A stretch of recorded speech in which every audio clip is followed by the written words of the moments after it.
Hi you guys, and welcome back to another quick chat. Today we're going to be talking about how to improve your report game.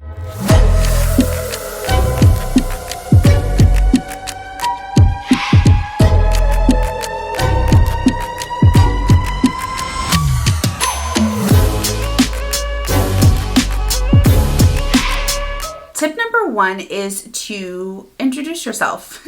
Now, as a new nurse, you haven't worked with everybody on your unit yet. And so by introducing yourself, you are building rapport with your peers. So a simple introduction, you don't have to give your whole life story, but just a simple introduction is a great way to start building rapport from the first second that you're meeting this person. Tip number two, start with the most important stuff first.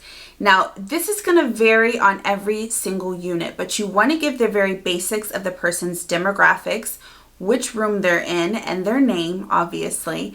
And then on your unit, it may vary, but on our unit, the very first things I tell are going to be the person's age, their gender, their code status, as well as if they're on any type of isolation, because those are going to be the most important things that that nurse is going to need to know and they're going to need to have a quick reference to throughout their shift. So, for example, let's start with Mr. Smith in room 5. Now, Mr. Donnell Smith in room 5, 77-year-old male. He's a full code with no known drug allergies, and he is on standard isolation precautions. The next tip I have for you to improve your report game is to organize the rest of your report by body systems.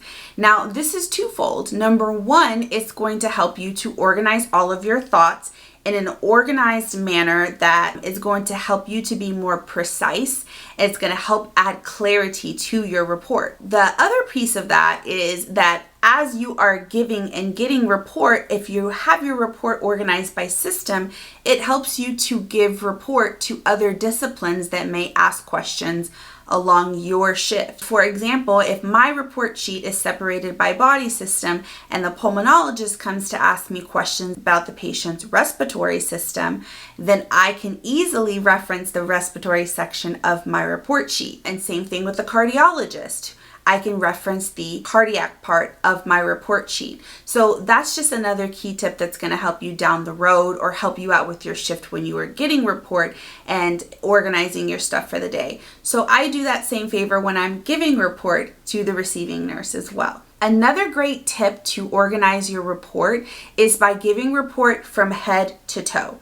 Now, this is just another uniform and routine way to get things done systematically. If you're doing things from head to toe, it's easier to remember when you're giving report, and it's easier to create a sequence of events that help you to do things the same way every single time so that you don't forget any details. Additionally, it helps you to visualize in your head what you are explaining and kind of going systematically down the patient's body. I found this to be so much easier when I started doing this, because even if I get off on a tangent about something, I'll remember, oh, where was I? Oh, let me jump back into the next body system going down the line. And it helps you tremendously with staying on track and giving report the same way every single time. So what does this order usually look like? For me, I usually do neuro, telemetry, which is all the cardiac stuff, oxygenation or pulmonary system, IV access, GI, GU,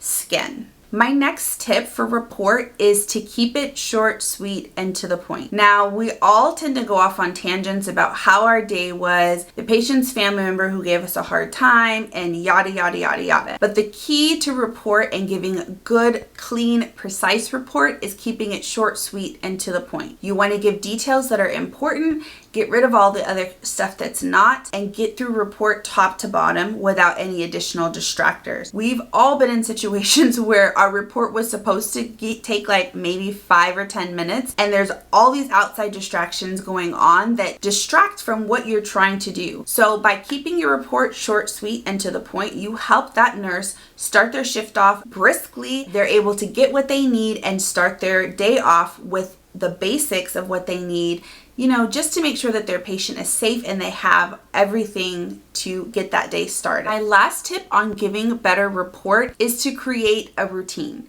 Now, all of the things that we've talked about can be made into a routine, and the purpose of having a routine for your report is to ensure that you're doing things the same way every single time. This is going to eliminate the chances of you forgetting something. This is going to eliminate the chances of you making a mistake, or even if you're absolutely nervous, this is going to give you a template that you can hold in your hand of all the things that you need to go over top to bottom. I know myself, I was super nervous as a new nurse giving report, and I felt like I was always going to forget a very important detail, and I would get home and be stressed that I would forget something. So the easiest thing for me to do was to have my report sheet in my hand, to organize things by body system, to go top to bottom like we talked about. And I did that on my report sheet and literally just read it top to bottom, you guys, until I became comfortable doing it without even having to look at the report sheet. Thanks for joining me for today's quick chat. I hope that you enjoyed all the tips and tricks that I went over. Comment down below something new that you learned today about giving more precise report, and I look forward to seeing you guys in the next one.